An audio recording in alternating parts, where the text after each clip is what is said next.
Monsieur Normand Verrette, récipiendaire du prix Personnalité d'affaires LP Nadeau.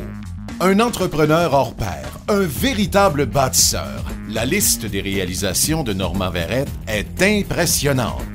Normand Verrette a fondé l'entreprise Enseigne Impériale en 1963. À l'époque, le personnel de la petite entreprise locale était composé de 2 employés. En 1991, soit 28 ans plus tard, l'entreprise employait 216 personnes, desservait de nombreuses franchises d'envergure nationale et affichait un chiffre d'affaires dépassant les 13 millions de dollars. Monsieur Verrette a également à son actif plusieurs entreprises liées de près ou de loin à l'immobilier. En 1973, il procède à la création du parc de maisons mobiles Tissot, comptant près de 90 terrains. C'est à ce moment qu'il découvre sa plus grande passion, opérateur de bulldozer. Il se charge également de la vente de maisons mobiles et usinées. Entre 1975 et 1985, il œuvre dans la rénovation, le déménagement et la relocalisation de maisons. Au fil des ans, M. Verrette a été propriétaire ou copropriétaire de diverses entreprises. En plus de Gestion République, citons Norbel Limité, fondée en 1980. En 2005, M. Normand Verrette met sur pied le projet de développement résidentiel Le Montagnard. Le projet comprend un plan d'aménagement de 120 terrains résidentiels avec services d'aqueduc, de routes asphaltées, d'éclairage routier et d'accès à un parc de loisirs, tous situés sur 175 acres à l'état naturel sur une montagne en plein cœur de la ville d'Edmundston. En 2009, c'est sous la bannière Timberblock que M. Verrette poursuit ses activités immobilières dans le domaine de maisons usinées en boiron, une nouvelle forme d'habitation écologique. Non seulement M. Verrette est-il un entrepreneur accompli, mais sa contribution en termes de recherche et développement est également remarquable.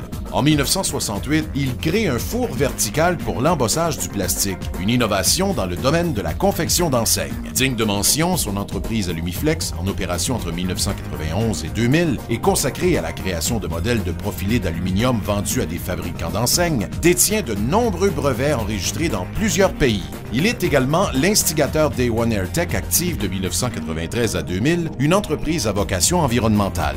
La brillante carrière de Normand Verrette lui a évidemment valu des reconnaissances notables, dont entrepreneur de l'année au secteur manufacturier décerné par la Commission industrielle du Nord-Ouest, entrepreneur de l'année par le Conseil économique du Nouveau-Brunswick, personnalité 2005 du monde de l'enseigne décerné par les membres de l'Association québécoise de l'industrie de l'enseigne. À 81 ans, cet entrepreneur émérite a décidément de quoi rendre fiers ses 3 filles, ses 2 garçons, ses 11 petits-enfants et ses 6 arrière-petits-enfants. Croyant fermement dans la relève, il est à l'origine de la création de plusieurs emplois dans la région. Visionnaire passionné, persévérant et foisonnant d'idées, la contribution et le legs de Normand Verrette pour la région font de lui non seulement un homme d'affaires chevronné, mais surtout un véritable bâtisseur. Après avoir travaillé pour d'autres, livré du lait, ramassé de la crème pour Belleville, délivré du gaz propane pour Gorno Gaz, surtout là, j'ai vu des gens de business. Il y avait besoin d'enseignes, puis il y avait besoin de réparation d'enseignes, puis il n'y avait pas trop ici alentour.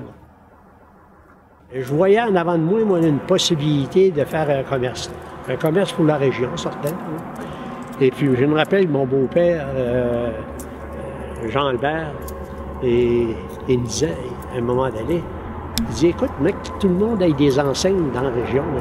Tu vas faire des enseignes à qui, toi? J'ai dit, lorsque tout le monde va avoir des enseignes, là, je vais encore faire des enseignes. Mais je ne pensais pas de faire des enseignes à la grandeur du Canada. Là. La première compagnie, ça a été la Banque nationale, okay, qui avait une fusion avec la Banque canadienne nationale. Puis j'ai fini à avoir toutes les enseignes de la Banque nationale à faire pour les maritimes. Le plus gros contrat, c'était avec ça. Ouais, dans une couple d'années, j'ai fabriqué pour 6 millions d'enseignes pour ça. Ça, le créer d'emploi, pour moi, ça a été le point le plus important.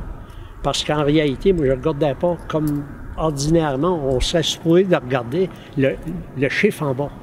Le chiffre du bas, là, c'est le profit, ça. Moi, je disais à mes employés, on est 10, si on travaille ensemble, on peut monter à 20.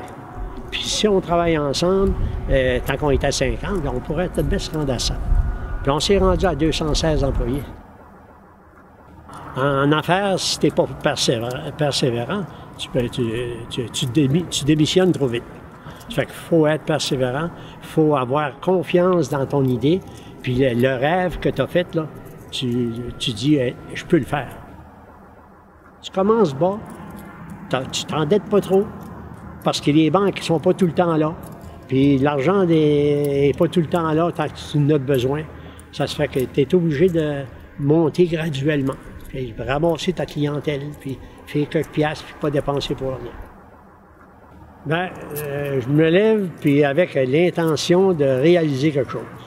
Les journées se passent, puis je les vois pas. C'est intéressant. OK, bye. Hey, monsieur Verrette!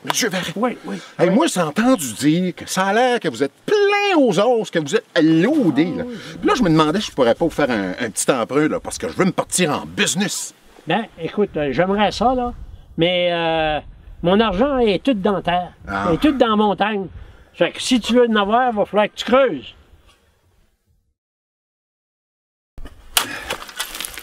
Donc, c'est bien... Donc, elle est bien creuse, l'argent.